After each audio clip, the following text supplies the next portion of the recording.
প্রিয়ম সাদা হাইরাইজ বিল্ডিংটার ৭ তলার বারান্দায় দাঁড়িয়ে তর্জনী এবং মধ্যমার মাঝে দৃঢ়ভাবে আঁকড়ে ধরা সিগারেটের ছাইটা অন্য আঙুলের ছোঁয়ায় ঝেড়ে ফেলে আবার ঠোঁটে লাগায়। ঠিক তখনই তাপসী স্লাইডিং দরজাটা খুলে বেরিয়ে এসে প্রিয়মকে পেছন থেকে জড়িয়ে ধরে বলে, ডার্লিং, চলে এলে কেন? এক্ষুনি তো ট্রেনিং পার্টটা শুরু হবে। এই তো আসছি। তাপসী হঠাৎ খিলখিলিয়ে হেসে ওঠে।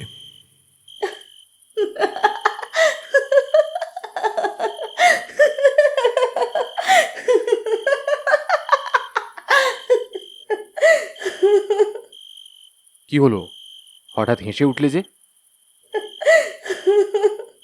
হাসবো না? আমি তো জানি তুমি কি সাংঘাতিক ভূতে ভয় পাও, আর এই সিনেমাটা ভয় দৃশ্যের জন্য এই ক্যাটাগরি পেয়েছে। না না, ও কিছু না, আমি আসছি। এই তো সিগারেটটা শেষ করে আসছি। তাপসী একটা রহস্যময় হাসি হেসে স্লাইডিং দরজাটা ঠেলে ভেতরে ঢুকে গেল। কিন্তু কেন জানি তাপসীর এই হাসিটা প্রিয়মের খুব অস্বস্তি লাগছে। অথচ একদিন তো ওই মাতাল হাসির প্রেমেই পড়েছিল প্রিয়ম, কিন্তু আজ ওই একই হাসি দেখে প্রিয়মের বুকের ভেতরটা ঠান্ডা হয়ে যায়। ভয়টা প্রিয়মের সবসময় একটু বেশি। প্রিয়ম কবে থেকে এতটা ভয় পেতে শুরু করেছে এটা ভাবতে বসলে তার মনে শুধু সেই বাড়িটার কথাই মনে পড়ে। বাবা, ও বাবা, আমরা কোথায় যাব বেড়াতে? ছোট প্রিয়মের কথা শুনে আবির বললেন, সারপ্রাইজ। সত্যিই তাই। জায়গাটা দেখে প্রিয়ম যতটা আশ্চর্য না হয়েছে তার থেকে বেশি ভয় পেয়েছে। ভয়ে ভয়ে সে আবিরকে জিজ্ঞেস করে, বাবা, এ এ কেমন জায়গা?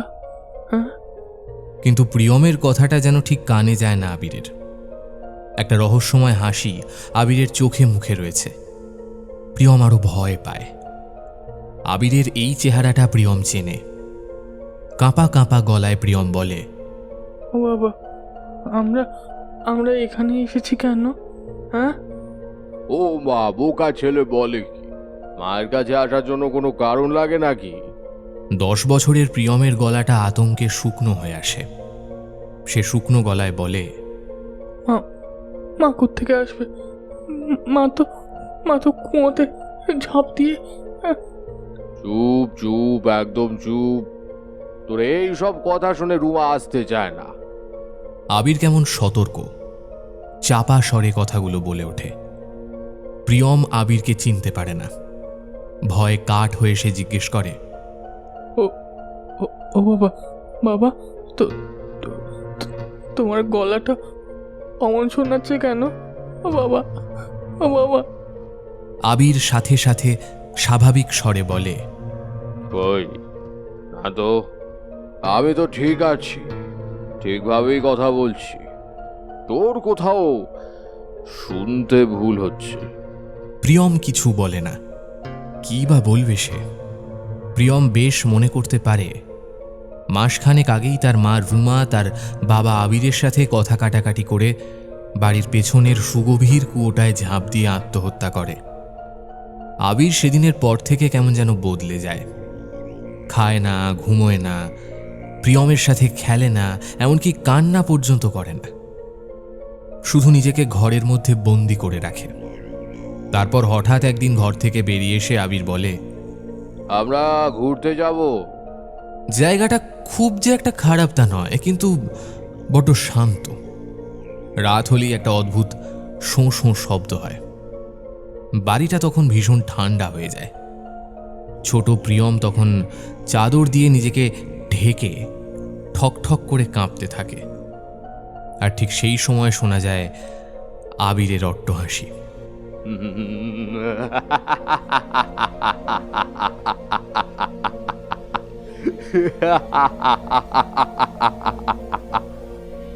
তিনটে রাত এরকম চলার পর এক রাতে ঠান্ডায় কাঁপতে কাঁপতে প্রিয়ম আবিরকে খুঁজতে খুঁজতে একটা ঘরের দিকে যায়। দরজাটা ঠেলে ঘরের ভেতর ঢুকতেই প্রচণ্ড ঠান্ডায় কুঁকড়ে ওঠে প্রিয়ম। ঘরে আলো জ্বলছে। এই ঘরটা আর বাকি ঘরগুলো থেকে একটু বেশি ঠান্ডা। প্রিয়ম দেখে ঘরের ঠিক মাঝখানে আবির হাঁটু ভাঁজ করে পা দুটো পেছন দিকে মুড়ে বসে কার সাথে যেন কথা বলছে আর প্রচণ্ড জোরে জোরে হাসছে, যেন বহুদিন পর কোনো প্রিয় মানুষকে দেখতে পেয়েছে আবির। পা টিপে টিপে প্রিয়ম এগিয়ে গিয়ে মৃদু স্বরে ডাকে, বাবা।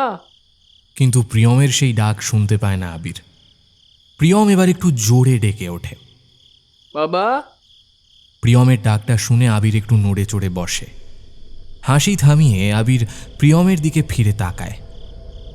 আবিরকে দেখে প্রিয়ম আতঙ্কে চিৎকার করে ওঠে, বাবা, বাবা, বাবা। প্রিয়ম দেখে আবির সারা শরীরে কাঁচা রক্ত মেখেছে। আবিরের শরীর থেকে তখনও সেই রক্ত চুঁইয়ে চুঁইয়ে পড়ছে। চোখটা সম্পূর্ণভাবে সাদা, সেখানে মনির কোনো চিহ্ন অবশিষ্ট নেই। এই আবিরকে প্রিয়ম চেনে না। বাবা, বাবা, বাবা। ভয়ে চিৎকার করে উঠে সে পেছন ফিরে পালাতে গিয়ে কিছু একটায় পা লেগে হোঁচট খেয়ে পড়ে যায়। আচমকা পড়ে যাওয়ায় হাঁটুতে ব্যথাও পায়। সেটা দেখে আবির অপ্রকৃতিস্থ স্বরে বলে, কি বোকা ছেলে, মাকে দেখে কেউ ভয় পায়? ঠিক তখনই প্রিয়মের নজর পড়ে আবিরের সামনে রাখা মৃতদেহটার ওপর। একটা ছিন্ন ভিন্ন মৃতদেহ। প্রিয়ম হতভাগ্য লোকটাকে চিনতে পারে। লোকটা এ বাড়ির কেয়ারটেকার।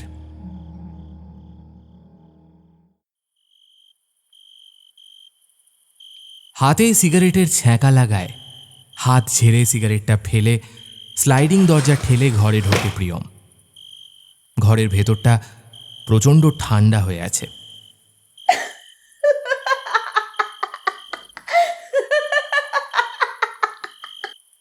তাপসী ঘরে নেই, কিন্তু তার অট্টহাসি শোনা যাচ্ছে, সেই যেমন আবির হাসত। কাঁপা কাঁপা পায়ে একটু এগিয়ে তাপসীকে খুঁজে পায় সে।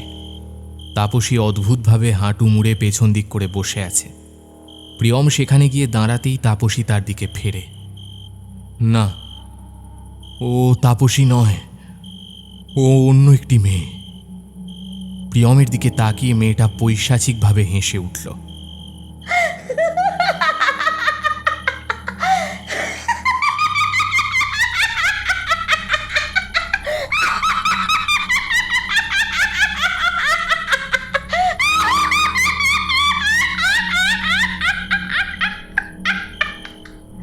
মেয়েটার সারা শরীরে রক্ত মাখা, শরীর চুঁইয়ে পড়ছে সেই রক্ত। মেয়েটার সামনে তাপসীর ছিন্ন ভিন্ন মৃতদেহ। রাতের প্রহরগুলো ধীরে ধীরে গভীর হতে শুরু করেছে। উত্তরের জানলা দিয়ে সেই লিকলিকে শৈত্যপ্রবাহ ঘরের ভেতরে ঢুকছে। ঘরের ভেতরে একটা খাট আর একটা চেয়ার টেবিল। টেবিলে একটা ল্যাম্প রাখা রয়েছে। চেয়ারে বসে আছে একজন মাঝবয়সী লোক। খসখস শব্দ করে টেবিলে রাখা একটা ডায়েরিতে কি যেন লিখে যাচ্ছে এক নাগাড়ে। যদিও কলম ধরা হাতটা অনবরত ডায়েরির পাতার ওপর চললেও চোখটা কিন্তু খোলা জানলার বাইরে দৃশ্যে মশগুল। অবশ্য ঠিক যে মশগুল তাও নয়, লোকটা কি যেন দেখছে নাকি কারোর প্রতীক্ষা করছে। লোকটার মুখটা কেমন বিবর্ণ, পাংশু, অথচ চোখে এক অদ্ভুত উচ্ছ্বাস। হঠাৎ জানলার সামনে এসে দাঁড়ায় একটি মেয়ে। না, ঠিক যে দাঁড়িয়ে আছে তা নয়, যেন হাওয়াতে ভাসছে। মেয়েটার চোখে কোনো মনি নেই, বলতে গেলে চোখই নেই। চোখের জায়গায় শুধু জমাট বাঁধা অন্ধকার। গায়ের রং তার সবজেটে, মাথার চুল খোলা, হাওয়ায় উড়ছে সেই চুল। মেয়েটার মুখে একটা পৈশাচিক হাসি ফুটে উঠল। একটা হাত তুলে তর্জনীর নির্দেশে লোকটাকে তার কাছে ডাকে। লোকটাও যেন ঠিক এর জন্যই অপেক্ষা করছিল। সঙ্গে সঙ্গে লোকটার চোখ দুটোর জায়গায় জমাট বাঁধা অন্ধকার হয়ে যায়। লোকটার ভেতর থেকে একটা ছায়া মতো কিছু বেরিয়ে মেয়েটার পিছু পিছু অন্ধকারে এক অচেনা পৃথিবীতে চলে যায়। লোকটার দেহ ধপ করে চেয়ার থেকে মেঝেতে পড়ে যায়। ঠিক তখনই আকাশের এক কোণে ওঠে ফ্যাটফ্যাটে হলুদ রঙের চাঁদ। সঙ্গে সঙ্গে কোত্থেকে যেন চারিদিকের নিস্তব্ধতাকে ভেঙে তছনছ করে শোনা যায় অতৃপ্ত অশরীরীর বিভৎস অট্টহাসি।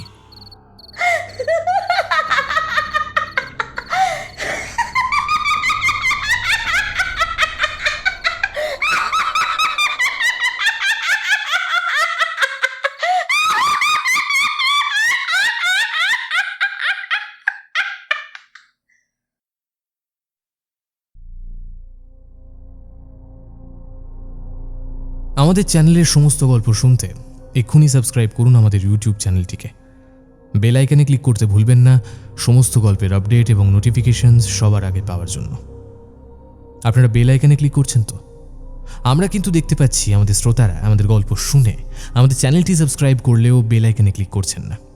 আপনাদের সকলের কাছে আমাদের বিশেষ অনুগ্রহ করে আমাদের গল্পগুলো শুনে চ্যানেলটি সাবস্ক্রাইব করে বেল আইকনে ক্লিক করে দেবেন এবং তারপর অল নোটিফিকেশনস এই অপশনটি অন করে দেবেন। তাহলে আমাদের সমস্ত গল্পের নোটিফিকেশনস আপনার কাছে পৌঁছে যাবে সবার আগে। সাবস্ক্রাইব করতে পারেন ফ্রিকি ফ্রাইডে স্টোরিজকে মাত্র 29 টাকা প্রতি মাসের একটি প্ল্যানের মাধ্যমে। এবং এখন ফ্রিকি ফ্রাইডে স্টোরিজে শুধুমাত্র আমাদের এক্সক্লুসিভ মেম্বারদের জন্য আনা হচ্ছে নতুন নতুন গল্প। তাই আমাদের এক্সক্লুসিভ কন্টেন্টগুলো অ্যাক্সেস করতে, অর্থাৎ আমাদের সমস্ত এক্সক্লুসিভ গল্প শোনার জন্য আমাদের মেম্বারশিপটা নিয়ে নিন মাত্র 29 টাকা প্রতি মাসে। নমস্কার, আমি সায়ন্তন। আপনারা শুনছেন ফ্রিকি ফ্রাইডে স্টোরিজ।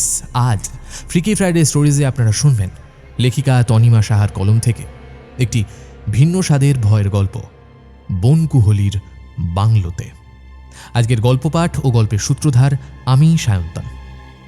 শুনতে থাকুন তনিমা সাহার কলম থেকে ভয়ের গল্প, বনকুহলির বাংলোতে।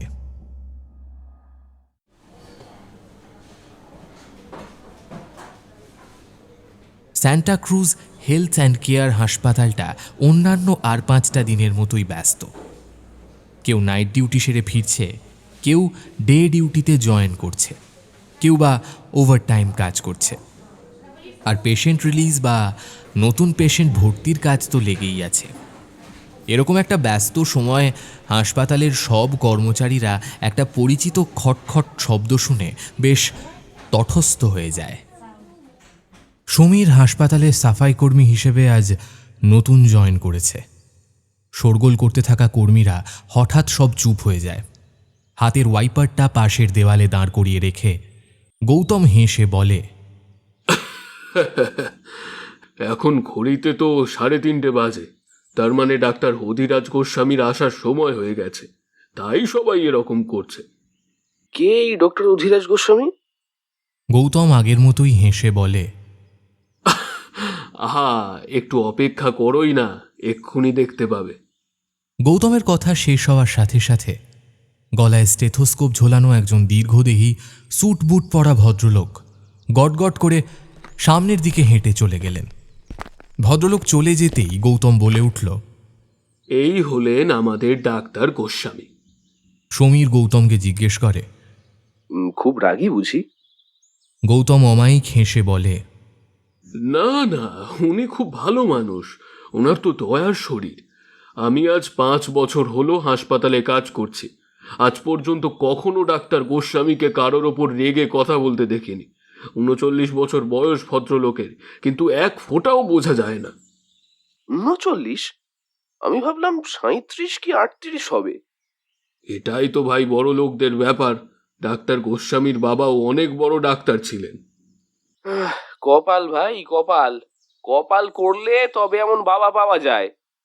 কেবিনের দিকে যেতে যেতে আজ আবার পা দুটো থমকে যায় ডক্টর অধিরাজ গোস্বামীর। কোমর বেয়ে একটা শিরশিরানি ভয় পিঠের শিরদাঁড়া বেয়ে উঠতে থাকে। কাঁপা কাঁপা হাতে কেবিনের দরজাটার নবটা ঘুরিয়ে ভেতরে ঢোকে সে। গলাটা শুকিয়ে যায় তার। দরজা ঠেলে ভেতরে ঢুকে তাড়াতাড়ি দরজা বন্ধ করে তাতে পিঠ ঠেকিয়ে জোরে জোরে হাঁপাতে থাকেন স্বনামধন্য ডক্টর অধিরাজ গোস্বামী। আজ এত বছর পরও সেই ভয়াবহ স্মৃতি থেকে বেরোতে পারেননি। টলমলো পায়ে টেবিলে এসে বসে ঢাকা সরিয়ে গ্লাস থেকে অনেকটা জল খেলেন। রাতে ভালো করে ঘুম হয়নি, অবশ্য কোন দিন হয়। এই 10 বছরের চাকরিতে একদিনও ছুটি নেননি তিনি। অবশ্য কেনই বা ছুটি নেবেন, কার জন্যই বা ছুটি নেবেন? সংসার তো তার নেই, এই হাসপাতাল রোগীরাই তার সংসার। কিন্তু আজ শরীরটা কেন জানি না তার একদম ভালো লাগছে না। অথচ আজ একটা ইম্পর্ট্যান্ট অপারেশন আছে, যেটা আজকেই করতে হবে। হঠাৎ দরজায় টোকা পড়ার শব্দ শোনা যায়। Yes, come in. Doctor Adhiraj যথাসাধ্য গাম্ভীর্য বজায় রেখে বললেন। দরজাটা একটু ফাঁক করে একজন নার্স খানিকটা শরীর ভেতরে ঢুকিয়ে বললেন, ডক্টর, মিসেস শর্মার ওটিটা কি রেডি করব? ডক্টর গোস্বামী পকেট থেকে রুমাল বের করে কপালটা মুছে বলেন, হ্যাঁ সিস্টার, রেডি করুন, আমি আসছি। নার্সটি চলে গেলে ডক্টর গোস্বামী অপারেশন থিয়েটারের দিকে এগিয়ে যান। 3 দিন পর জায়গাটা বেশ নিরিবিলি, শান্ত। অধিরাজের এরকম জায়গায় পছন্দ। অধিরাজ এখনো ছুটিতে আছে। অধিরাজের মুখ থেকে একটা দীর্ঘশ্বাস বেরিয়ে এলো। ছুটিতে অধিরাজ একটা পাহাড়ি জায়গায় এসেছেন। না, অধিরাজ যে খুব প্রকৃতিপ্রেমী তা কিন্তু নয়। তবুও কেন জানি এই নতুন জায়গায় এসে তার ভালো লাগছে। মনে মনে অধিরাজ ভাবছে যে এই ছুটিটা সে আগে কেন নেয়নি। যেখানে এখন থাকে সেই জায়গাটা একটা ছোট পাহাড়ের ওপর, ফরেস্ট বাংলো। তবে নামটা বেশ বাহারি। বাংলোর নাম বনকুহলি। তবে বাংলোর দারোয়ানটা বড় অদ্ভুত। দারোয়ানের আচরণটা অধিরাজের ঠিক ভালো লাগে না। এদিকে আবার বেশ ফিল্মি কায়দায় নাম রেখেছে আবির। বনকুহলির এই ফরেস্ট বাংলোতে অধিরাজ এসেছে আজ 3 দিন হলো। কিন্তু এখানে প্রথম দিন এসেই অধিরাজের মনে হয়েছিল তখনই ফিরে যাওয়ার জন্য। কিন্তু আজ 3 দিন হলো, এর মধ্যে একবারও ফিরে যাওয়ার কথা মনে হয়নি। বরং মনে হয়েছে এ যেন বহু প্রতীক্ষিত অথচ উপেক্ষিত ছুটি। তবে এখানে এসে অধিরাজের আরও একটা কথা বারবার মনে হচ্ছে। তার মনে হচ্ছে সে যেন এখানে আগেও এসেছে, কিন্তু তার ঠিক মনে পড়ে না যে ঠিক কবে এখানে এসেছে। তবে তার বারবার এটাই মনে হয় যে এখানে যেন আগেও সে এসেছে। বাংলোটিতে মোট 5টি ঘর, কিন্তু অজানা কারণে তার মধ্যে একটি ঘর বন্ধ। দরজার বাইরে ঝুলছে একটা বড় তালা। বাংলোর সবকটা ঘরই সুন্দর, বেশ সাজানো গোছানো এবং আকর্ষণীয়। কিন্তু মানবজাতির স্বভাব হলো সব সময় নিষিদ্ধ জিনিসের প্রতি অদমনীয় আকর্ষণ। সেই আকর্ষণের জন্যই অধিরাজ ওই বন্ধ ঘর তার প্রতি আকৃষ্ট হয়ে ওঠেন। দারোয়ান আবিরকে সে ব্যাপারে জিজ্ঞেস করতে সে বলে, জানি না বাবু, আমি যবে থেকে এখানে কাজ করছি তবে থেকে তো এই ঘরটা বন্ধই দেখে আসছি। আবিরের গলার আওয়াজটা শুনে অধিরাজের বুকের ভেতরটা কেমন ধড়ফড় করে ওঠে। কারণ আবিরের গলার আওয়াজটা ভারী অদ্ভুত, কেমন যেন একটা অস্বস্তি হয়। অধিরাজ এটা সেই প্রথম দিন থেকেই লক্ষ্য করে আসছে। মনে হয় কেমন যেন প্রাণহীন স্বর। পরিস্থিতি স্বাভাবিক করতে অধিরাজ গলাটা একটু ঝেড়ে বলেন, আচ্ছা, এই বাংলোটার নাম বনকুহেলি কেন? কি অদ্ভুত একটা নাম। আবির সেই একইভাবে আগের মতো ঠান্ডা গলায় বলে, চারদিকে দেখছেন না কেমন বন জঙ্গল রয়েছে, এই কারণেই এর নাম বনকুহলি। একটু থেমে আবির আবার বলে, তাছাড়া অদ্ভুত আর কি দেখলেন? এখানে ভূত ছাড়া বাকি সবই অদ্ভুত। অধিরাজ চমকে ওঠেন, আতঙ্কিত হয়ে বলেন, কি বললে? আবির কিছু না বলে অধিরাজের দিকে তাকিয়ে হিমশীতল চাহনি দিয়ে হেসে সেখান থেকে চলে গেল। অধিরাজ আর কথা বাড়ায় না। হঠাৎই ঘরের ভেতরটা ঠান্ডা হয়ে যায়। প্রায় সাথে সাথে কোত্থেকে একটা পচা গন্ধ আসতে শুরু করে। অধিরাজ সরে আসে সেখান থেকে, নিজের ঘরে এসে দরজাটা বন্ধ করে দেয়। ঘরের ভেতর ঢুকতেই অধিরাজের দৃষ্টিটা টেবিলের ওপর পড়ে। টেবিলের ওপর তখনও ডায়েরি আর কলমটা রাখা রয়েছে। প্রথম দিন এখানে এসে অধিরাজ ঘরে ঢুকেই সেখানে টেবিলের ওপর একটা ডায়েরি এবং একটা কলম রাখা দেখতে পায়। বেশ সুন্দর সোনালি নকশা কাটা ডিজাইন ডায়েরিটার, কলমটারও একই নকশা। তবে অধিরাজ ডায়েরি আর কলমটাকে দেখে কেন যেন ভীষণ বিরক্ত হলো। বেশ মেজাজের সাথে অধিরাজ হাঁক দেয়। দারোয়ান! একটু পরেই একজন লোক এসে ডক্টর অধিরাজ গোস্বামীর সামনে দাঁড়ায়। তবে লোকটাকে দেখে কোনোভাবেই দারোয়ান বলে মনে হয় না। টিপটপ পোশাক, ঘরের ভেতরেও তার চোখে রোদ চশমা। কিন্তু অধিরাজকে অবাক করে দিয়ে লোকটা বলে ওঠে, বলুন বাবু, আমি এই বনকুহুলি ফরেস্ট বাংলোর দারোয়ান। আমার নাম আবির। আমি এখানকার সব কিছুর খেয়াল রাখি। আপনার যখন যা প্রয়োজন আমাকে তা বলবেন, আমি যথাসাধ্য চেষ্টা করে সেটা জোগাড় করে দেব। এতগুলো কথা একসাথে বলে লোকটা থামে। ডাক্তার অধিরাজ সেন কেন যেন লোকটাকে সামনে দাঁড়ানো দেখে চমকে ওঠেন। তার মনে হয় এই লোকটাকে আগে কোথাও দেখেছেন, কিন্তু কোথায় যে দেখেছেন তা ঠিক মনে করতে পারলেন না। কথা বলতে বলতে আবির রোদ চশমাটা খুলে হাতে রাখে। তবে আবির নামক লোকটাকে দেখে চমকে ওঠার শুধু এই একটাই কারণ ছিল না, চমকে ওঠার আরও একটা কারণ ছিল। ডাক্তারি অভিজ্ঞতায় তার নেহাত কিছু কম নয়। নিজের এই চোখ জোড়া দিয়ে জীবনে অনেক কিছুই দেখেছেন, তাই নিজের চোখের ওপর ডাক্তার অধিরাজ গোস্বামীর পূর্ণ বিশ্বাস আছে। সেই ডাক্তারি বিশ্বাসের ভরসাতেই তিনি বলতে পারেন, এই মুহূর্তে আমার সামনে দাঁড়ানো লোকটার চোখ দুটোতে একটা অস্বাভাবিক ব্যাপার রয়েছে। দেখে মনে হচ্ছে যেন এই চোখ জোড়া জীবিত নয়। কিন্তু তা কি করে হতে পারে? এই চোখের ধারক তো একজন জীবিত ব্যক্তি, আর সে তো আমার সামনেই দাঁড়িয়ে আছে। কিন্তু একজন জীবিত ব্যক্তির এরকম মৃত দৃষ্টি কি করে হতে পারে? আবির চোখে আবার রোদ চশমাটা পরে নিয়ে বলে, কিছু বলছিলেন বাবু? দারোয়ানের প্রাণহীন গলার স্বর শুনে আরও একবার চমকে ওঠেন অধিরাজ। তবুও গলাটাকে স্বাভাবিক রেখে অধিরাজ বলেন, টেবিলের ওপর ওটা কি? ওটা আপনার আগে যে ছিলেন তার। আজ সকালেই তিনি চলে গেছেন, ওটা আর সরানো হয়নি। তাহলে ওটা এখনো সরাওনি কেন? আর যদি পরিষ্কার নাই করতে পারো তাহলে এখানে তো অতগুলো রুম আছে, অন্য কোনো রুম দিয়ে দিতে। কোনো রুম ফাঁকা নেই বাবু, সব রুমেই লোক আছে। তাহলে বুকিং কেন নিলে যদি সঠিক সার্ভিসই না দিতে পারো? বাবু, অত জোরে কথা বলবেন না, বাকিদের অসুবিধা হবে। আপনি ফ্রেশ হয়ে নিন, আমি এটা সরিয়ে দিচ্ছি। অধিরাজ আর কথা বাড়ায় না। একটা সামান্য দারোয়ানের অভব্যতা দেখে সে অবাক হয়। মনে মনে ট্রাভেল এজেন্টকে গালাগাল দিয়ে কাঁধের ব্যাগটা নামিয়ে বাথরুমে যায়। যদিও বাথরুম থেকে বেরিয়ে এসে তিনি দেখেন যে ডায়েরিটা টেবিলের ওপরই আছে, তবে এখন আর ওটাকে দেখে অতটা বিরক্ত লাগছে না। টেবিলের কাছে এসে ডায়েরিটা ভালো করে দেখতে থাকেন তিনি। ডায়েরিটা বেশ সুদৃশ্য। ডায়েরির চারিধার ঘুরিয়ে সোনালি বর্ডার আর তার মধ্যে কালো রঙের সূক্ষ্ম কাজ করা আছে। কলমটাও ডায়েরির সাথে মানানসই।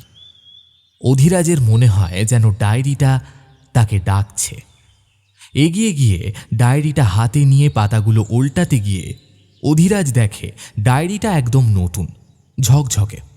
ঠিক এমন সময় অধিরাজের কাঁধের কাছটায় ভীষণ জ্বালা করতে থাকে। ডান হাত দিয়ে হাতড়ে হাতড়ে জ্বালা জায়গাটায় হাত দিতেই যন্ত্রণায় তার মুখটা কুঁচকে যায়। ঘরে একটা মাঝারি আকারের আয়না রাখা ছিল। সেই আয়নায় গিয়ে কাঁধটা দেখতেই তিনি প্রচণ্ড চমকে ওঠেন। এটা কি হলো? কিসে কামড়িয়েছে? কখনই বা কামড়ালো? অধিরাজের নিজের মেডিকেল কিট থেকে অ্যান্টিসেপটিক অয়েন্টমেন্টটা বের করে লাগিয়ে নেন তিনি। ঠিক তখনই কেউ মিহি স্বরে তার নাম ধরে ডেকে ওঠে। অধিরাজ চমকে গিয়ে আয়নার দিকে তাকায়। আচমকা এরকম আওয়াজ শুনে অধিরাজ খানিকটা ভয় পেয়েছিল, কিন্তু কিছুক্ষণ আয়নাটার দিকে তাকিয়ে থাকার পর হঠাৎ অধিরাজের মুখে ফুটে ওঠে একটা অপ্রকৃতিস্থ হাসি। অধিরাজের ঘর থেকে বেরিয়ে আবির ঝটপট পা চালিয়ে রান্নাঘরের সামনে এসে থমকে দাঁড়ায়। তারপর হঠাৎ পেছন দিকে ঘুরে চারিদিকে একটা সতর্ক নজর ঘুরিয়ে তাড়াতাড়ি রান্নাঘরে ঢুকে দরজাটা বন্ধ করে দেয়। কিছুক্ষণ পরেই ভেতর থেকে আবিরের গলার স্বর শোনা যায়। তুমি এখন কেন এসেছ? তোমার তো এখন আসার সময় নয়। আমি এখনই এসেছি তোমার কাছে। না না না না না, তুমি চলে যাও, এখন চলে যাও, এখনো সময় হয়নি। শোনো, এত লোভ ভালো নয়। না, লোভ ভালো। তুমি এগুলো কি বলছো আমায়? গতকাল রাতেই তো দিলাম, আবার চলে এসেছে। যাও যাও এখন। মনে রেখো, আমি কিন্তু প্রেতাত্মা, তোমার কিন্তু সর্বনাশ করতে পারি। আমাকে হুমকি দিও না, মনে রেখো আমি ছাড়া তুমি কিন্তু অধিরাজ এখানে এসেছে প্রায় 4 দিন হয়ে গেল। জনারণ্যের ভিড় থেকে এই জায়গাটা বেশ অনেকটা ভেতরের দিকে। মোবাইলের সহযোগিতা প্রায় নেই বললেই চলে। তবে অধিরাজের এটাই ভালো লাগছে। নিজের ভেতরের এই পরিবর্তনে নিজেই অবাক হয়ে যায় সে।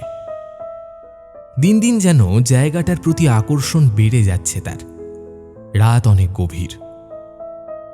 হঠাৎ শুকনো আকাশে পশলায় পশলায় বৃষ্টি হচ্ছে। বনকুহলির গোটা বাংলোটার চারিদিক থেকে যেন অন্ধকার জাপটে ধরে আছে। বাংলোর ভেতরে টিমটিম করে জ্বলছে একটা লণ্ঠন। জনবসতি থেকে দূরে থাকায় বৈদ্যুতিক আলো এখানে নেই।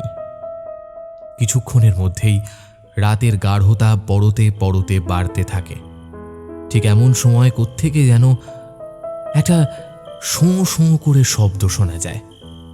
অন্ধকারের চাদর ভেদ করে হঠাৎই একটি মেয়ের উদয় হয়। মেয়েটির স্বল্পাভরণ্য পোশাক এবং প্রগাঢ় আলংকারিকতা মেয়েটিকে এই অন্ধকারের মধ্যেও মোহময়ী দেখাচ্ছে। ধীর পায়ে মেয়েটি হেঁটে বাংলোর ভেতর ঢুকে যায়। অধিরাজের ঘুমের দীর্ঘায়ুতা দিন দিন বাড়তেই থাকে। আগে কাজের জন্য এমনও হয়েছে যে 3 দিন পর্যন্ত অধিরাজ ঘুমোয়নি। খিদেটাও আজকাল তেমন পায় না। আজও মাঝরাতে ঘুম থেকে উঠে অধিরাজ চোখ কচলাতে থাকে। কাঁধের কাছে জ্বালাটা বাড়তে থাকে। আজও অন্যান্য দিনের মতোই ঘুম থেকে উঠতেই মন্ত্রমুগ্ধ হয়ে ডায়েরির দিকে তাকিয়ে থাকে অধিরাজ। স্লথ পায়ে টেবিলের দিকে এগিয়ে গিয়ে ধপ করে বসে পড়ে। কলমটা হাতে নিতেই ডায়েরিটা আপনা আপনি খুলে গিয়ে ফরফর করে কয়েকটা পাতা উল্টে একটা পরিষ্কার পাতা এসে থেমে যায়। প্রতি রাতের মতো অধিরাজ কলমটা হাতে নিয়ে লিখতে শুরু করে। আমার আজ স্কুলে প্রোগ্রাম ছিল, সেখানে আমার পারফরমেন্স ছিল, কিন্তু আমি সেখানে ভালো পারফর্ম করতে পারিনি। বাবা খুব রেগে আছে। বাবা খুব বড় একজন ডাক্তার, বাইরে তার অনেক নাম ডাক, সবাই তাকে অনেক সম্মান করে, কিন্তু ঘরে ঘরে আমরা জানি যে বাবা একদম ভালো নয়। বাবা মাকে মারে, আমাকে মারে। অধিরাজের চোখের সামনের দৃশ্যপট পাল্টাতে থাকে। সে দেখতে পায় যে একটা বাড়ির পেছনে সে আছে। খুব পুরনো একটা বাড়ি, কিন্তু সুন্দর সুদৃশ্য একটা বাড়ি। একটা মানুষের জীবনযাত্রার বিলাসিতার জন্য যতটা প্রাচুর্যের প্রয়োজন তার সব কিছুই এই বাড়ির সর্বত্র রয়েছে। বাড়িটা অধিরাজের পরিচিত। যে ঘরে অধিরাজ এখন রয়েছে সেখানে একটা বড় আয়না রয়েছে। সেই আয়নায় নিজের প্রতিচ্ছবি দেখে প্রচণ্ড চমকে ওঠে সে। হে কি, এ তো তিনি তার ছোটবেলায় পৌঁছে গেছেন। কিন্তু এ কি করে সম্ভব? যে স্মৃতিকে তিনি সযত্নে মাটি চাপা দিয়ে পুঁতে দিয়েছেন, সেই স্মৃতি কথা কিভাবে মাটি ফুঁড়ে বেরিয়ে এসেছে? আতঙ্কে অধিরাজের গলাটা শুকিয়ে আসে। কথাটা মনে হতেই অসম্ভব ভয় চেপে বসে তার মনে। একটা হিমশীতল স্রোত অধিরাজের ঘাড় বেয়ে নিচে নেমে যায়। কপালটা জমে ওঠে বিন্দু বিন্দু ঘাম। কোনো এক আগাম অশনির বার্তা নিয়ে কলিং বেলটা বেজে ওঠে। অধিরাজের পা দুটো জমাট বেঁধে যায়। ঠিক এমন সময় কারুর ভীষণ কঠিন কণ্ঠস্বর শোনা যায়। রাজ, অধিরাজের পা দুটো ঠকঠক করে কাঁপতে থাকে, বুকের ভেতরে শ্বাস প্রশ্বাস জোরে জোরে ওঠানামা করতে থাকে। সেই কণ্ঠস্বর আরো কঠিন হয়ে বলে, রাজ, কোথায় তুমি? এক্ষুনি আমার সামনে এসো। কথাগুলো বলতে বলতে অধিরাজের সামনে একজন দীর্ঘদেহী প্রৌঢ় এসে দাঁড়ায়। তার হাতে ধরা আছে একটা বেল্ট। অধিরাজ ভয় ভয় অস্ফুটে বলে ওঠে, অধিরাজের সামনে দাঁড়ানো লোকটি হলেন তার বাবা বিরাজ গোস্বামী, শহরের বিখ্যাত কার্ডিওর সার্জন। বিরাটের হাতে ধরা এই বেল্টটাকে অধিরাজ খুব ভালো করে চেনে। কয়েকদিন আগে এই বেল্টটাই গলায় পেঁচিয়ে তার মাকে মারতে দেখেছে। বেল্টের একটা চাপড়ে অধিরাজ কোকিয়ে ওঠে। অপদার্থ! স্কুলে আমাকে সবার সামনে অপদস্থ করাটাই বোধহয় তোর কাজ, তাই না রে? তোর মা তোকে এসব শিখিয়েছে, তাই তো? কিন্তু মা তো গত মাসেই। চুপ হারামি! যেমন মা ঠিক তেমনি ছেলে। কথাটা বলেই আবার সজোরে বেল্টটা দিয়ে বিরাজ অধিরাজকে আঘাত করে। চিৎকার করে ওঠে অধিরাজ। চিৎকার করতে করতে সে বলে, রোজ এভাবে একটু একটু করে মারার থেকে একেবারেই তো মেরে ফেলতে পারো। মারবো রে, মারবো। তোকেও মারবো, ঠিক তোর মায়ের মতন। এই বেল্টটা গলায় পেঁচিয়ে শক্ত করে টেনে ধরে রাখবো, আর তুই ঠিক তোর মায়ের মতোই ছটফট করতে করতে মারা যাবি, হতভাগা। এতক্ষণ বেল্টের মার খেয়ে অধিরাজের ছোট্ট শরীরটায় জায়গায় জায়গায় কেটে ছড়ে যায়, সেখান থেকে রক্ত ঝরে। কিন্তু বিরাজের কথা শুনে অধিরাজের বিধ্বস্ত শরীরটা রাগে থরথর করে কাঁপতে থাকে। সেও পাল্টা কেটে কেটে চিৎকার করে বলে, তুমি মায়ের সাথে অন্যায় করেছো, তার শাস্তি তোমাকে পেতেই হবে। কথাটা বলেই নেহাত রাগের বশে অধিরাজ বিরাজকে একটা ধাক্কা দেয়, আর তখনই বিপত্তিটা হয়। ঘরের একটা কোণে একটা বড় অ্যান্টিকের মূর্তি রাখা ছিল। অধিরাজের ধাক্কা খেয়ে টাল সামলাতে না পেরে বিরাজ গিয়ে মূর্তিটায় ধাক্কা খায়। ফলস্বরূপ মূর্তিটা গিয়ে উল্টে পড়ে বিরাজের মাথার ওপর। অত ভারী মূর্তিটা বিরাজের মাথায় পড়ায় তার তৎক্ষণাৎ মৃত্যু হয়। ঘটনাটা এত তাড়াতাড়ি হয় যে অধিরাজ কিছু করতে পারে না। অধিরাজ আগেই নিজের মাকে মরতে দেখেছিল, এখন বাবাকেও নিজের চোখের সামনে মরতে দেখেছে। এতটা মানসিক চাপ বছর 15 অধিরাজ নিতে না পেরে সেখানেই অজ্ঞান হয়ে যায়। বাড়ির চাকর বাকররা মূল বাড়ি থেকে একটু দূরে সার্ভেন্ট কোয়ার্টারে থাকত। বাড়িতে এত ভাঙচুরের আওয়াজ শুনে তারা দৌড়ে এসে ঘরের ভেতরের ভয়ঙ্কর দৃশ্য দেখে সঙ্গে সঙ্গে পুলিশে খবর দেয়। জ্ঞান ফেরার পর অধিরাজ পুলিশকে বয়ান দেয় যে কিছু মুখোশধারী মানুষ আচমকা বাড়িতে ঢুকে হামলা করে এবং বিরাজকে মেরে ফেলে। পুলিশ অধিরাজের কথা বিশ্বাস করে সেখান থেকে চলে যায়।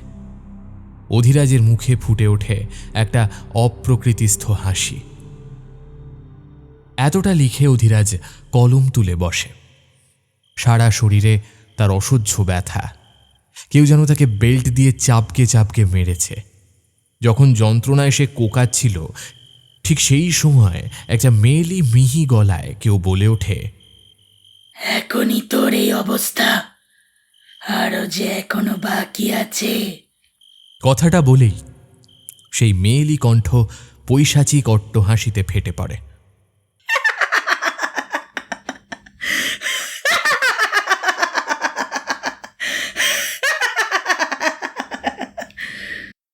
আজ ঘুম থেকে উঠতে গিয়ে অধিরাজ দেখে তার গায়ে মোটা মোটা দাগ পড়ে আছে।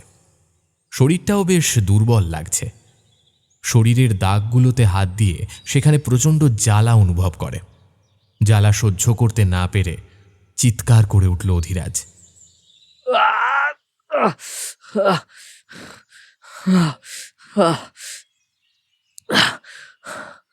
সঙ্গে সঙ্গে আবির দৌড়ে এসে বলল, কি কি হলো বাবু?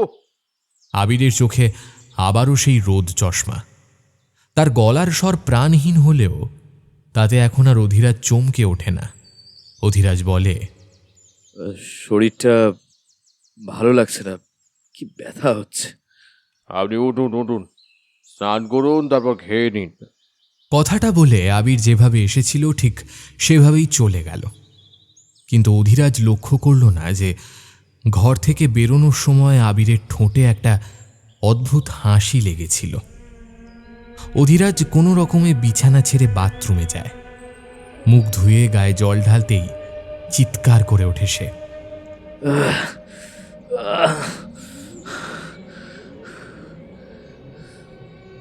আয়নায় তাকিয়ে দেখতে প্রচণ্ড চমকে ওঠে।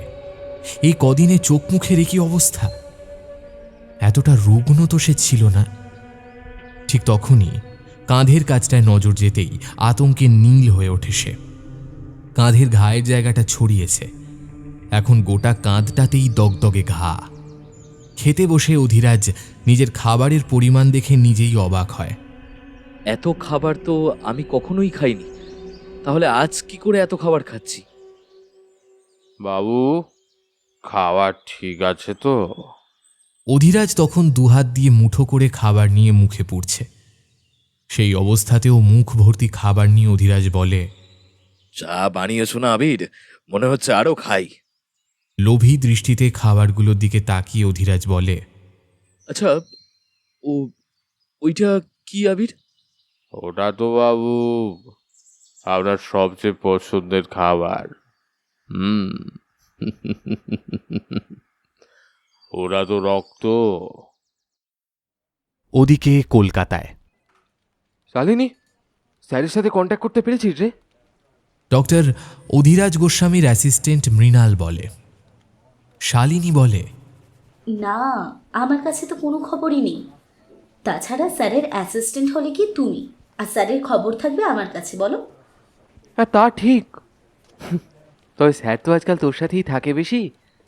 না না বাবা, ওই স্যাডিস্ট লোকের সাথে কেউ থাকে নাকি? কি বলছিস কি? স্যারের নামে এসব বলতে লজ্জা করে না? শালিনীর নরম চেহারাটা মুহূর্তেই কঠিন হয়ে যায়। চোয়াল শক্ত করে সে বলে, যে যেমন তাকে তেমন বলতে এই শালিনী মিত্র যে ভয় পায় না, সেটা তুমি ভালো করেই জানো। কিন্তু তুই কি করে স্যারের ব্যাপারে এই কথাটা জানলি? কয়েকদিন আগে আমি একটা পেশেন্টের বিষয়ে স্যারের বাড়ি গেছিলাম। হালকা ঠেলা দিয়ে বাড়ির ভেতরে ঢুকে যা দেখি, তাতে আমার চোখ ফেটে যায়। কি দেখলি? প্রথমে ঘরে ঢুকে আমি কিছু দেখতে পাচ্ছিলাম না। ঘরটা পুরো অন্ধকারে ঢাকা ছিল। একটু পরে চোখটা সয়ে আসতেই আবছা আবছা দেখতে শুরু করলাম, কিন্তু পরিষ্কারভাবে কিছু দেখতে পাচ্ছিলাম না। মনের ভেতরে কেমন একটা অস্বস্তি কাজ করতে থাকে। একবার মনে হয় যে ফিরে চলে যাই, তারপর কি মনে হতে আরেকটু এগিয়ে গেলাম। এগিয়ে যেতেই হঠাৎ নাকে একটা মোটকা গন্ধ লাগে। এতদিন ধরে হাসপাতালে কাজ করছি, আর ওই গন্ধ চিনব না তা কি করে হয়? ওই মোটকা গন্ধটা ছিল একটা মৃত প্রাণীর। মনে প্রশ্ন এলো, শহরের এত বড় ডক্টর, অথচ তার ঘর থেকে এত দুর্গন্ধ। আর একটু এগিয়েই স্যারকে দেখতে পাই। গন্ধটা আরো কটু হয়ে ওঠে। আমি ভয় ভয় ডেকে উঠি, স্যার স্যার স্যার। আমার ডাকটা শুনে স্যার পেছন ফিরে তাকালেন। উফ, ভয়ঙ্কর সেই দৃষ্টি মৃণাল, সে তুই না দেখলে বিশ্বাস করবি না। মৃণাল হতভম্ব স্বরে বলে। তারপর? শালিনী আতঙ্কিত কণ্ঠে বলে, আমি সঙ্গে সঙ্গে ওখান থেকে পালিয়ে চলে এসেছি রে। ওই দৃশ্য দেখার পর আমার আর ওখানে থাকার মতো সাহস ছিল না। কিন্তু গন্ধটা কিসের ছিল? ডেড বডির, মরা রক্তের দুর্গন্ধ।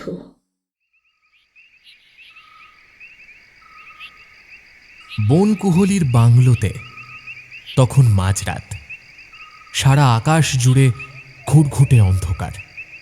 কোথাও একটা তারা নেই, যেন গোটা আকাশটা আজ আলকাতরা মেখে বসে আছে।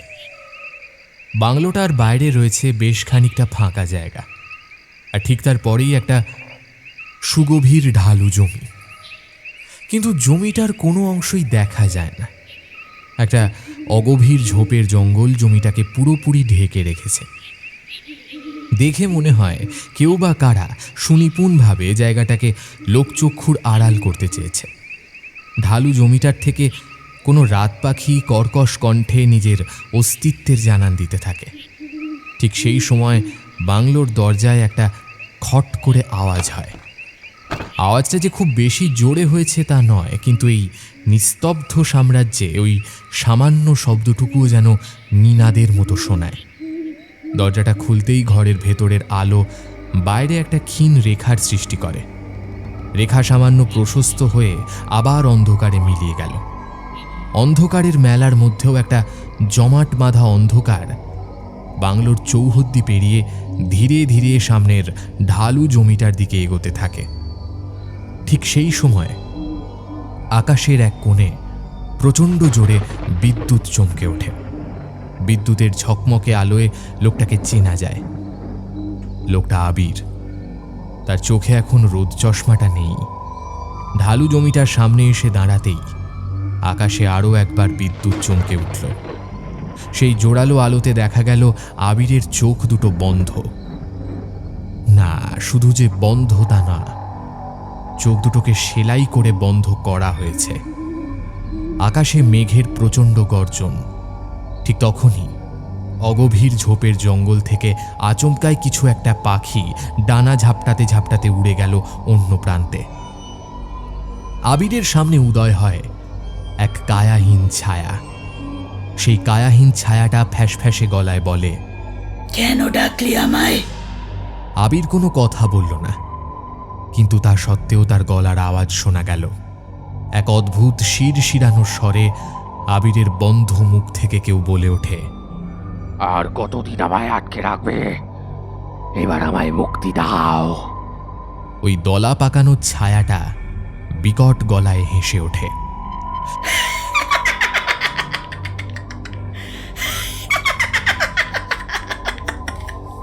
সেই শব্দটা এতটাই মর্মান্তিক যে যদি কেউ সেখানে উপস্থিত থাকতো তাহলে নির্ঘাত তার প্রাণ তার শরীর ত্যাগ করত।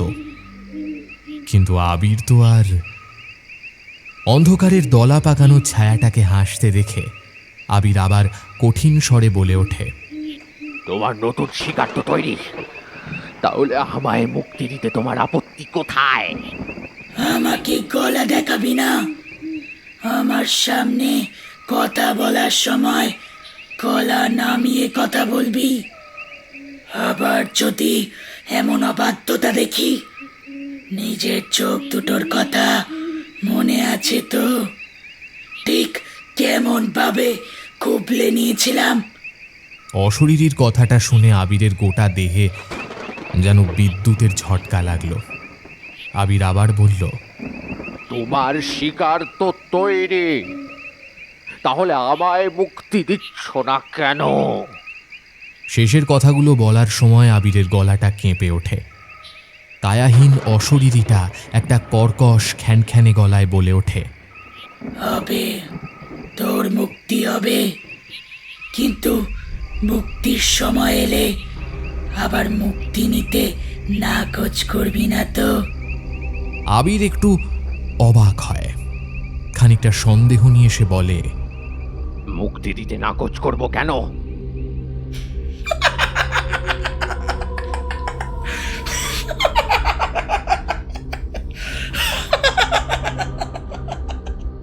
সেই চাপা হাসির শব্দে আশপাশের নিস্তব্ধতা ভেঙে খান খান হয়ে গেল। বিছানায় শুয়ে শুয়ে আজ অধিরাজের ঘুম আসছে না। শরীরটা হঠাৎই আজ বড্ড খারাপ লাগছে। অধিরাজের মনে পড়ে না যে জ্ঞান হওয়ার পর থেকে নিজেকে কখনো এতটা অসহায় বোধ হয়েছে কিনা। ডায়েরিটা আবারও টানছে তাকে। এই কদিনে ডায়েরিটা দেখলে নিজের ওপর অনুশোচনা হয়। মাঝে মাঝে ডায়েরিটাকে দেখলে ভয় লাগে অধিরাজের।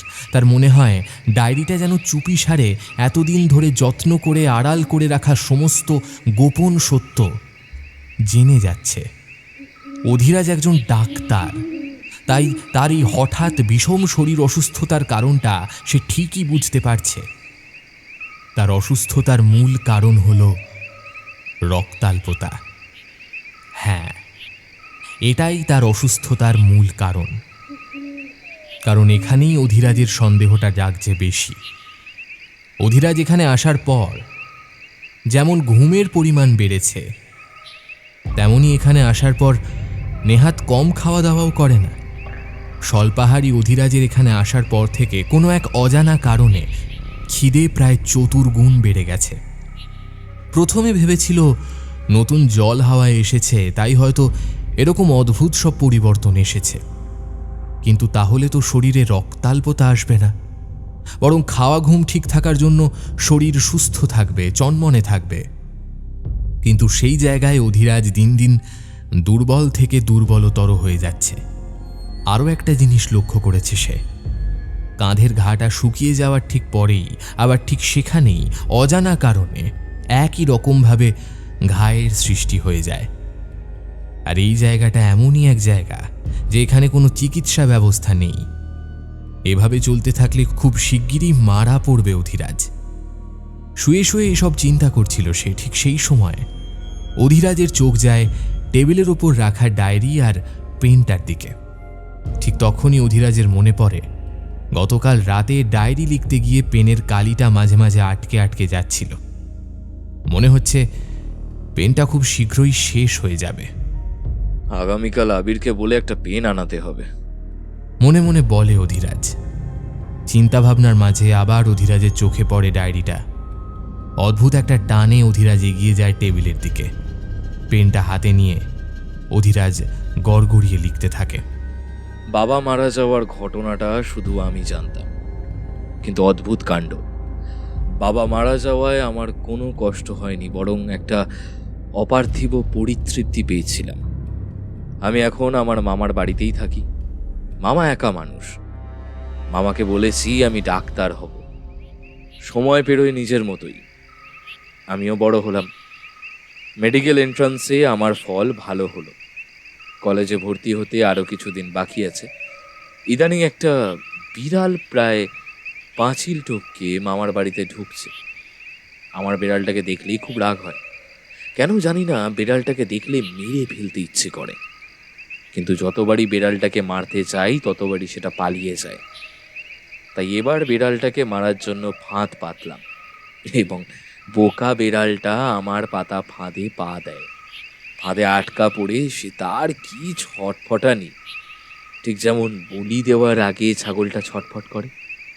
আমি আগে থাকতেই বাড়ির পেছন দিক থেকে একটা আদলা ইট এনে সিঁড়ির তলায় রেখেছিলাম। বিড়ালটা ফাঁদে পড়তেই একটা স্বস্তি পেয়েছিলাম আমি। বিড়ালটার ভয়ার্ত চেহারা আমার মনের ভেতরে একটা শিরশিরে আনন্দ আর পেটের ভেতরে গুটি পাকাতে থাকে। ইটটা দিয়ে বিড়ালের মাথাটা চৌচির করার সময় একটা আত্মিক তৃপ্তি অনুভব হয়েছিল আমার। এতটা পর্যন্ত লিখে প্রচণ্ড হাঁপাতে থাকে সে। অসম্ভব ক্লান্ত লাগছে। পেনের কালিটা আবার আটকে আটকে আসছে।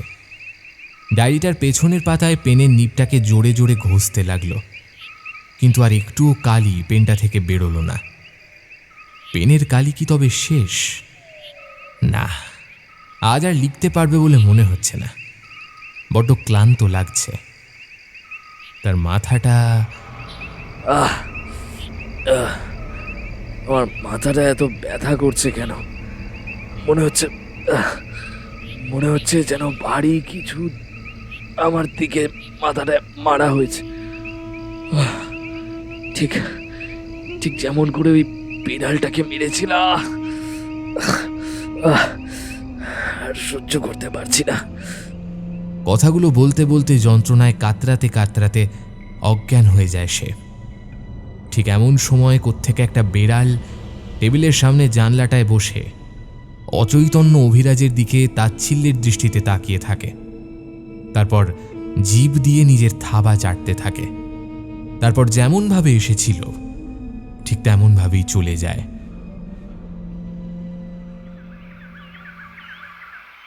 আরে বাবু, আপনি এত রাতে এখানেই শুয়ে পড়েছেন?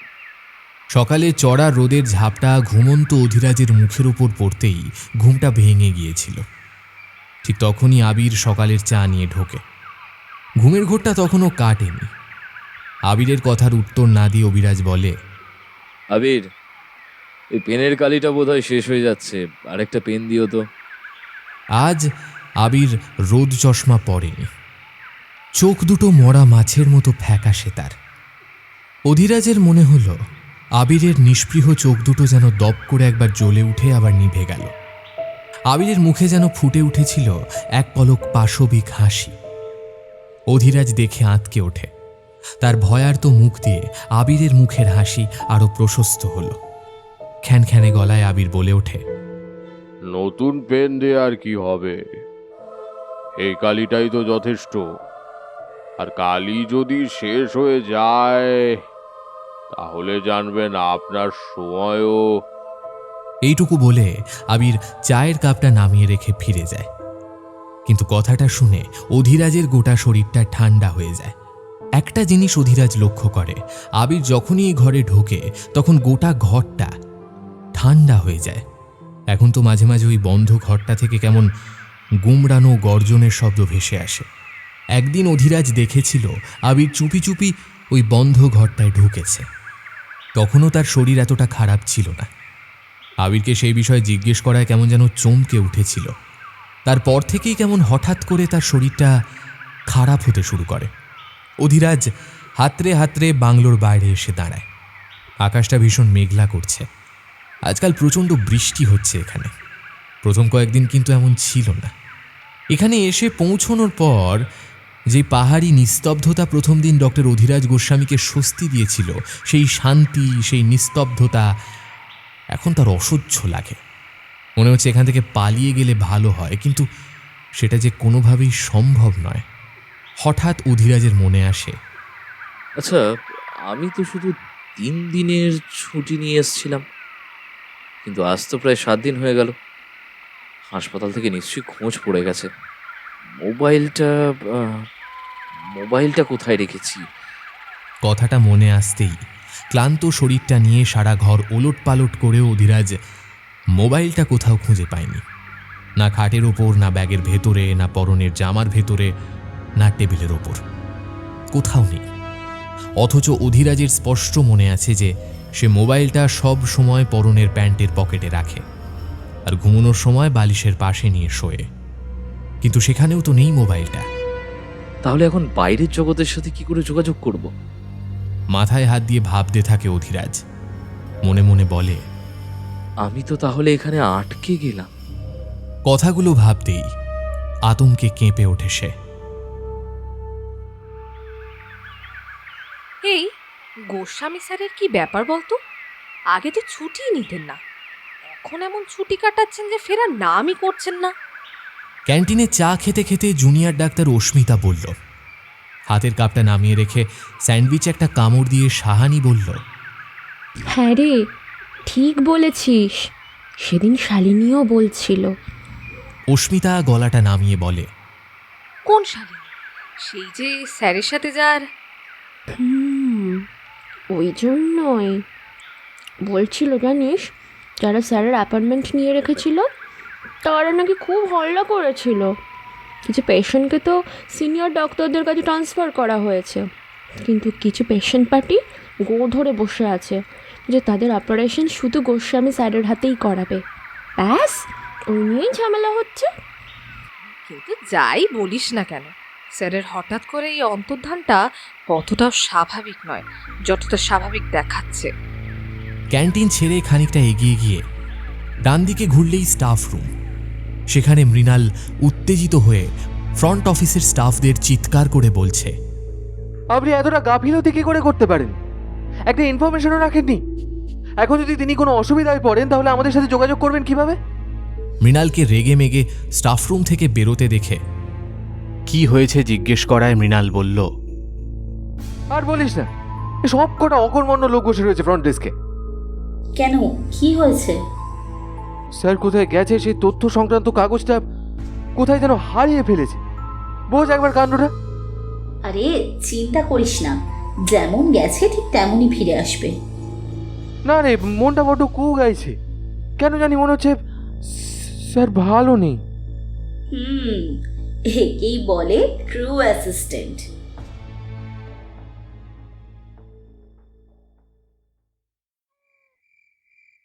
বনকুহলিতে নিজ লয় এবং গতিতে রাত স্তরে স্তরে গভীর হচ্ছে।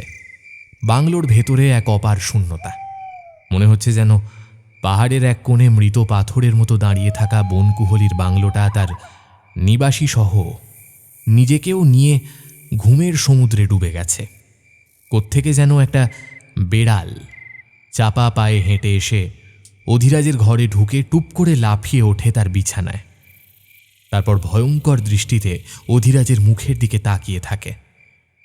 একটু লক্ষ্য করলে বোঝা যায় যে বেড়ালটার মাথার একদিকটা থ্যাঁতলানো, যেন কেউ ভারী কিছু দিয়ে বেড়ালটার মাথা থেঁতলে দিয়েছে। কিছুক্ষণ এইভাবে তাকিয়ে থাকার পর বেড়ালটা আবার বিছানা থেকে নিঃশব্দে নেমে এসে এগিয়ে যায় বাংলোর বন্ধ ঘরটার দিকে। কিছুক্ষণ পর অধিরাজ ধরফড়িয়ে বিছানায় উঠে বসে। জোরে জোরে শ্বাস পড়ছে তার। ভয়ে ভয়ে চারিদিকে চোখ ঘোরাতে ঘোরাতে এসে বিড়বিড়িয়ে বলে ওঠে, কে ছিল ওখানে? আমার কেন মনে হচ্ছে এক্ষুনি কিছু একটা ছিল এখানে, যেন এইমাত্র সরে গেছে। কিন্তু কি ছিল ওটা? কথাটা ভাবার সঙ্গে সঙ্গে অধিরাজের ঠিক পেছন থেকে প্রচণ্ড কর্কশ কণ্ঠে একটা বেড়াল ডেকে উঠল। এমন নিঝুম রাতে এমন একটা ডাক শুনে অধিরাজ ভেতর থেকে থরথরিয়ে কেঁপে ওঠে। চকিতে পেছন দিকে তাকাতেই অধিরাজ চরম আতঙ্কে জবজব করে ঘামতে থাকে। ঠিক এমন সময় ধপ করে পায়ের কাছে কিছু একটা পড়ে। ঝট করে মাথাটা ঘুরিয়ে জিনিসটার দিকে তাকাতেই আতঙ্কের চোটে চিৎকার বেরিয়ে আসে অধিরাজের মুখ থেকে।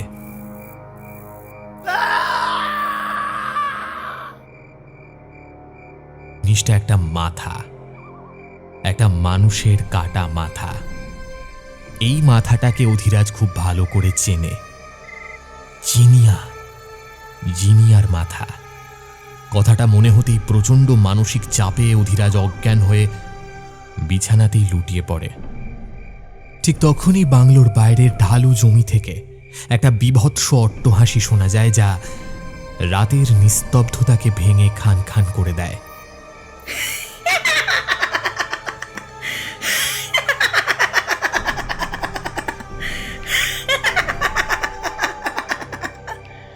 সেই অট্টহাসির শব্দ শুনে বন্ধ ঘরটা থেকে একটা কায়াহীন ছায়া বেরিয়ে এসে হাওয়ায় ভাসতে ভাসতে এগিয়ে যায় ঢালু জমিটার দিকে। আই জিনিয়া শোন তো।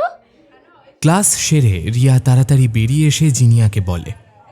জিনিয়া রিয়ার ডাকে পাত্তা না দিয়ে তাড়াতাড়ি পা চালাতে চালাতে বলে, এই দেখ, এখন আর শোনা টোনার কোনো সময় নেই, বুঝলি? 3rd ইয়ারের ব্রেক পড়েছে, শুধু 5 মিনিট আছে হাতে। রিয়া জোরে হেঁটে জিনিয়ার সামনে এসে বলে, আরে সে তো তোকে পাত্তাই দেয় না। তো কি হয়েছে? ধীরাজ আমাকে পাত্তা দিক বা না দিক, আমি তো তাকে সবচেয়ে বেশি পাত্তা দিই, তাই না? রিয়া একটা হাত গালে লাগিয়ে বড় বড় চোখ করে বলে, মা, জল এত দূর গড়িয়েছে। অধিরাজ থেকে ধীরাজ, ওলে বাবালে, লজ্জায় মেজে রাঙা হয়ে যাচ্ছে। এই চুপ কর তো, আমাকে একটু দেখতে দে না ওকে ভালো করে। আমার সারাদিনের অক্সিজেনটা নিতে তো দে। লাইব্রেরির একটা কোণা থেকে একটা মেয়েকে দাঁড়িয়ে থাকতে দেখে বিনয় কুটিল স্বরে বলে, অধিরাজ, এই দেখ, মেয়েটা আবার ড্যাব ড্যাব করে তোর দিকেই তাকিয়ে আছে রে। থাকুন না, আমার কি? বিনয় অধিরাজের কাঁধে একটা আলতো ধাক্কা দিয়ে বলে, আরে ভাই, একটা সুন্দরী মেয়ে তোর দিকে হন্যে হয়ে তাকিয়ে আছে, আর তুই এতটাই নিষ্ঠুর যে একবার ফিরেও তাকাবি না? অধিরাজ বিনয়ের দিকে তাকিয়ে রাগ দেখিয়ে বলল, কাব্যি করিস না বিনয়, মেডিকেল পড়তে এসে কাব্যি করা মানায় না। বাপরে, তুই সত্যি ভীষণ রুক্ষ মানুষ রে। তোর সত্যি মন বলে কিছু নেই। কেন যে মেয়েরা তোর উপরেই এত উদার হয় কে জানে। তোর বেকার কথার উত্তর দেওয়ার সময় আমার কাছে নেই। প্রফেসর রাও এর বোন অ্যাটনমির ওপর একটা এক্সট্রা ক্লাস আছে এখন, আমি চললাম। ধীরাজ, অনেকক্ষণ অপেক্ষা করতে হয়েছে বুঝি। জিনিয়া অধিরাজকে পেছন থেকে জাপটে ধরে আদুরে গলায় বলে। অধিরাজ রাগত স্বরে বলে, তোমাকে না বলেছি কলেজে ওই সব ছেলে মানুষই করবে না? তুমি একজন ফিউচার সার্জন, তোমার মধ্যে এতটা ইম্যাচুরিটি মানায় না। কথাগুলো শুনে জিনিয়ার চোখ দুটো ছলছল করে ওঠে। অধিরাজ সেটা দেখে নরম গলায় বলে, তোমার ভালোর জন্যই কথাগুলো বললাম। আমি তোমাকে ভালোবাসি অধিরাজ, আমি যে তোমাকে ভীষণ ভালোবাসি ধীরাজ। অধিরাজ কিছু না বলে সেখান থেকে চলে যায়। পেছনে জিনিয়া কাঁদতে থাকে। অধিরাজ হঠাৎ হাঁটতে হাঁটতে থেমে যায়। মনে মনে সে ভাবে, না, এভাবে হতে দিলে চলবে না, সবটা ঠিক করতেই হবে।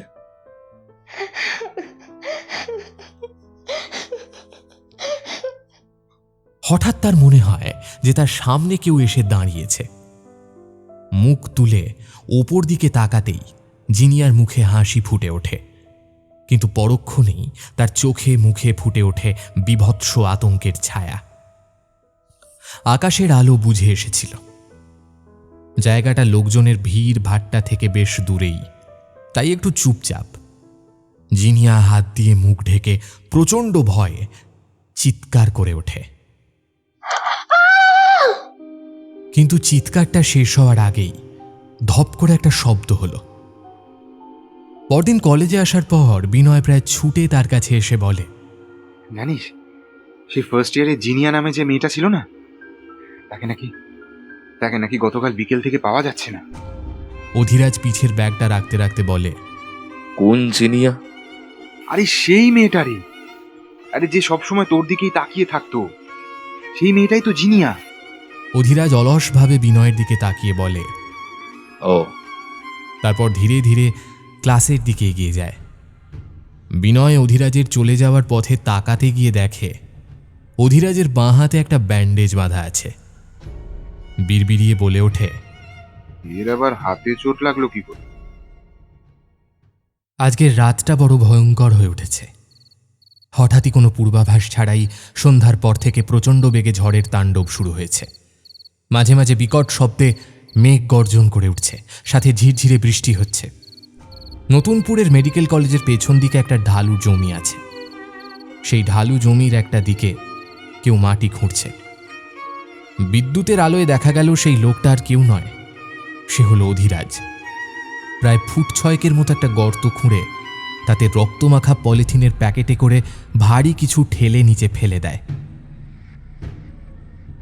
কলেজে দুদিনের সাপ্তাহিক ছুটির পর সোমবার আবার খোলার পর ছাত্রছাত্রীরা কলেজে এসে দেখে যে গোটা কলেজ চত্বর পুলিশে পুলিশে ছয়লাভ হয়ে আছে। অধিরাজ কলেজে ঢুকে খুব অবাক হয়ে যায়। বিনয়কে সামনে দেখতে পেয়ে অধিরাজ বলে, কিরে, কি হয়েছে আবার? বিনয় ভয়ার্ত গলায় বলল, আরে ও যে জিনিয়া ছিল না, যাকে খুঁজে পাওয়া যাচ্ছিল না, আজ সকালে পুলিশ তার মুন্ডহীন দেহটা কলেজের পিছনের ঢালু জমিটা থেকে পেয়েছে। অধিরাজ অবাক হওয়ার নাটক করে বলে, বলিস কি, মুন্ডহীন দেহ? কি মিষ্টি ছিল মেয়েটা। অধিরাজ রুমাল বের করে ঘাম মুছতে যায়, কিন্তু রুমাল দিয়ে আড়াল করে অধিরাজের মুখে সকলের অলক্ষ্যে একটা ক্রূর হাসি ফুটে ওঠে। বাবু, বাবু, উঠে পড়ো, বেলা বয়ে গেল যে, উঠুন উঠুন উঠুন। আবিরের ডাকাডাকিতে অধিরাজ ধরফড়িয়ে ওঠে। বিছানায় উঠে বসে অধিরাজ গায়ের চাদর সরিয়ে পাগলের মতো গোটা বিছানা হাতড়াতে থাকে। মুচকি মুচকি হেসে রহস্যময় স্বরে আবির বলে, কিছু খুঁজছেন বুঝি? হতভম্বের মতো আবিরের দিকে তাকিয়ে অধিরাজ আমতা আমতা করে বলে, এখানেই তো ছিল, কোথায় কোথায় গেল? আবির একইভাবে ফিসফিসিয়ে বলতে থাকে, পাবেন না, তাকে আর পাবেন না, সে তার কাজ সেরে চলে গেছে। অধিরাজ শুধু আবিরের মুখের দিকে ফেলফেলিয়ে তাকিয়ে থাকে। আবিরের চোখে পড়া একটা রোদ চশমা। খাবার টেবিলে বসে আবির পরিবেশন করতে করতে বলে, বাবু, আপনার মুখ চোখ কেমন বসে গেছে, ঘুম ঠিকঠাক হচ্ছে না নাকি? অধিরাজ মাথা নাড়ে। সত্যিই আজ বাথরুমে গিয়ে আয়নায় নিজেকে দেখে চমকে উঠেছিল। এই কদিনে কি চেহারা হয়েছে তার! নিজেকে আয়নায় দেখে মনে হচ্ছে যে অল্প দিনের মধ্যেই সে এক যুগ পার করে ফেলেছে। হঠাৎই কেমন বুড়িয়ে গেছে সে। মিনমিন করে অধিরাজ বলে, পেনের কালিটা। আবির এক কোণে হেসে বলে, আর কি হবে বাবু কালি দিয়ে, সব তো প্রায় শেষ হয়েই এলো। অধিরাজের মুখে ফুটে ওঠে একটা চূড়ান্ত ভয়ের ছাপ। অধিরাজ খাওয়া ছেড়ে উঠতে যাবে, ঠিক সেই সময় আবির হঠাৎ বলে ওঠে, আরে বাবু দাঁড়ান, কোথায় যাচ্ছেন? এখানে এসে থেকেই তো সেই নিজের রুমে গিয়ে বসে থাকেন, শুধু খেতে আসতে ছাড়া বেরোন না। ক্লান্ত স্বরে অধিরাজ বলে, কি করব আবির, এখানে আসলাম কয়েকদিন বিশ্রাম নিতে, কিন্তু এখন মনে হচ্ছে এখানে আটকে পড়েছি, আর বোধহয় বেরোতে পারবো না। আবির কথাটা শুনে অন্যমনস্ক হয়ে বলে, ধৈর্য রাখতে হয় বাবু, ধৈর্য রাখতে হয়। এই যেমন এতগুলো বছর ধরে আমি ধৈর্য রেখেছি, তাই তো আজ মুক্তি পাচ্ছি। হ্যাঁ, কি বললে? মুক্তি? কিসের মুক্তি? আবির তাড়াতাড়ি সুর পাল্টে বলে, ও কিছু না, আপনি বরং একটা গল্প শুনুন, ওই কোণের বন্ধ ঘরটার গল্প। আবির বেশ উদাসী গলায় বলতে শুরু করে, প্রায় 20 বছর আগে এখানে কোনো বাংলো ছিল না। শহরের এক বিরাট বড় ব্যবসায়ী শঙ্কর চৌহান এই জায়গাটা 99 বছরের জন্য লিজ নিয়ে এখানে এই সুন্দর বাংলোটা বানালেন।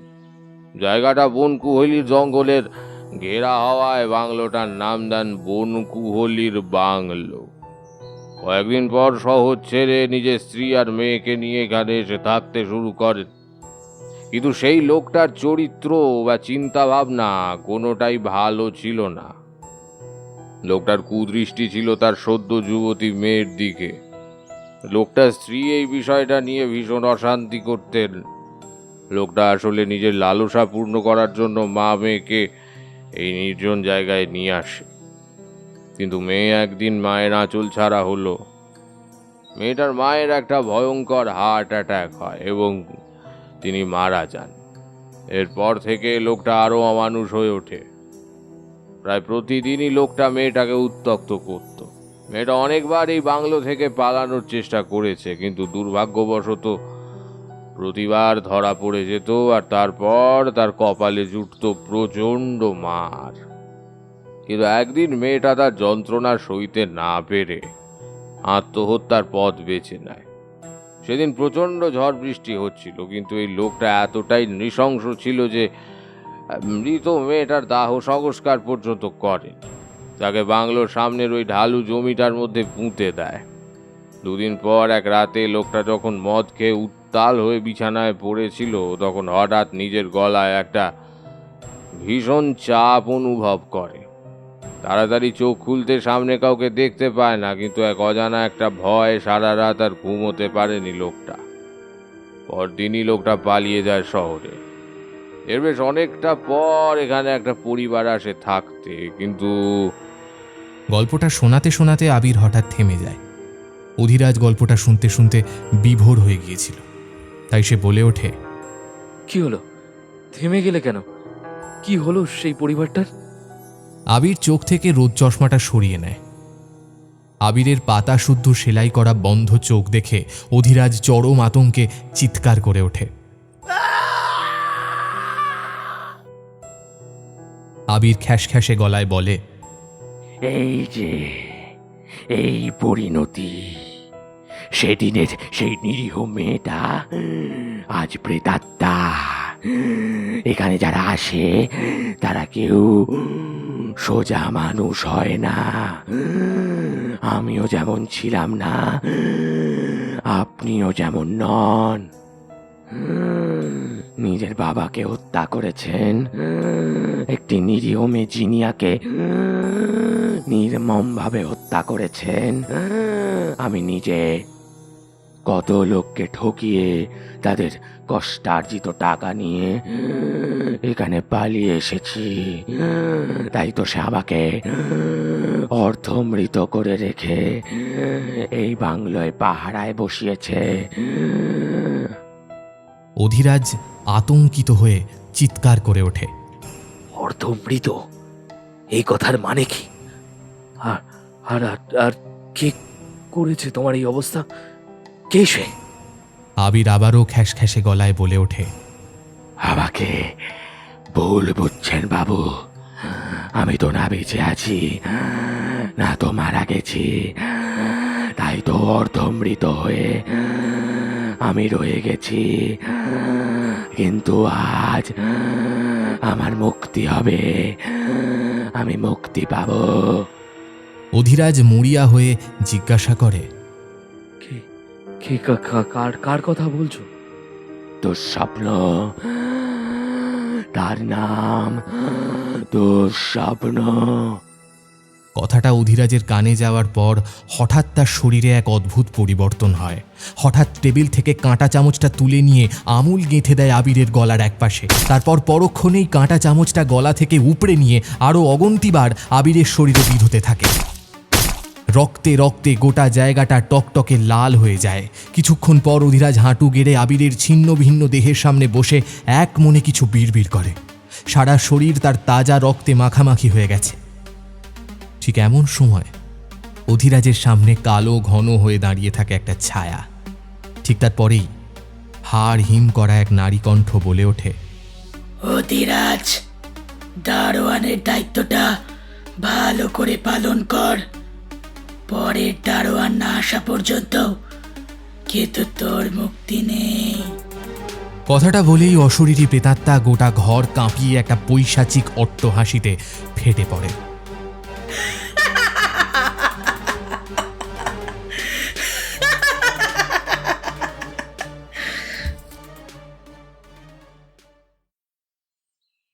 আরে দারোয়ান, এতক্ষণ কোথায় ছিলে? কখন থেকে ডেকে যাচ্ছি? পুরুষটি বেশ বিরক্তি নিয়ে কথাটা বলল। দারোয়ান ফ্যাঁসফ্যাঁসে গলায় বলে, এই তো এখানেই ছিলাম আপনাদের অপেক্ষায়। আচ্ছা ঠিক আছে, গাড়ির ডিকি থেকে লাগেজগুলো নামিয়ে নাও। কথাটা বলে ঘাড় ঘুরিয়ে গাড়ির ভেতর তাকিয়ে বলে, welcome darling to our dream land. গাড়ির দরজা ঠেলে একজন তন্নি মেয়ে বেরিয়ে এসে বলে, wow, what a beautiful place. ভেতরে চলো, তোমার আরো ভালো লাগবে। নির্দিষ্ট ঘরের ভেতর গিয়ে পুরুষটি বিরক্ত হয়ে দারোয়ানকে জিজ্ঞেস করে, টেবিলের ওপর ওটা কি? হ্যাঁ, ওই ডায়েরি পেনটা কার? আজ সকালে যে বাবু বেরিয়ে গেলেন ওটা বোধ হয় তার। আচ্ছা, আমি সরিয়ে নিচ্ছি। মেয়েটি প্রায় সাথে সাথে বলে উঠল, না না, থাক না। তা এখন কিছু খাবার পাওয়া যাবে? হ্যাঁ বলে দারোয়ানটা পেছন ফিরে চলে যেতে উদ্যত হতেই পুরুষটি বলে, তোমার নাম কি? অধিরাজ। আমার নাম অধিরাজ। দারোয়ানটা ঘর থেকে বেরিয়ে গেলে মেয়েটি বলে, সামান্য দারোয়ানটা, তার আবার স্টাইল দেখো, ঘরের মধ্যেও রোদ চশমা পরে রেখেছে। বাদ দাও না, কিন্তু আমার জানতে ইচ্ছে করছে তুমি হঠাৎ অন্যের ডায়েরি নিয়ে এত ইন্টারেস্টেড হয়ে গেলে যে? আবার কার গোপন তথ্য বের করে ব্ল্যাকমেল করতে চাইছো? তবে যাই বলো, এই করে আমরা কিন্তু ভালোই ব্যাংক ব্যালেন্স বানিয়েছি। বিদেশে পাড়ি দেওয়ার আগে একটু ছুটি কাটাতেই তো এখানে আসা। মেয়েটি অদ্ভুতভাবে ডায়েরিটার দিকে তাকিয়ে উদাসী গলায় বলে, না গো, সেসব কিছু না। আমার মনে হচ্ছে ডায়েরিটা আমাকে টানছে।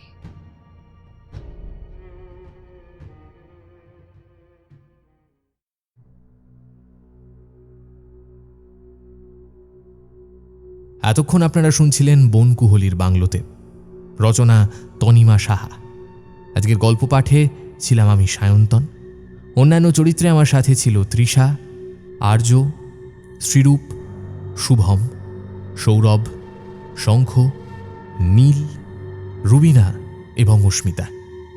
গল্পের নাট্যরূপ নির্মাণে ছিল ঋষানী, শব্দ সংযোজনে ছিল সৃজা, আবহ সঙ্গীত ও স্পেশাল এফেক্টসে ছিল শঙ্খ। এই গল্পের প্রচ্ছদ নির্মাণ করেছে শুভদীপ বন্দ্যোপাধ্যায়। কেমন লাগলো আজকের গল্পটা? যদি আপনাদের গল্পটা ভালো লাগে অবশ্যই ভিডিওটিকে একটি লাইক করে দেবেন, চ্যানেলটা সাবস্ক্রাইব করতে ভুলবেন না, বেল আইকনে ক্লিক করে দেবেন সমস্ত গল্পের আপডেট সবার আগে পাওয়ার জন্য। আজকের মতো এখানেই শেষ করছি। সবাই ভালো থাকবেন, সুস্থ থাকবেন। নমস্কার, শুভরাত্রি।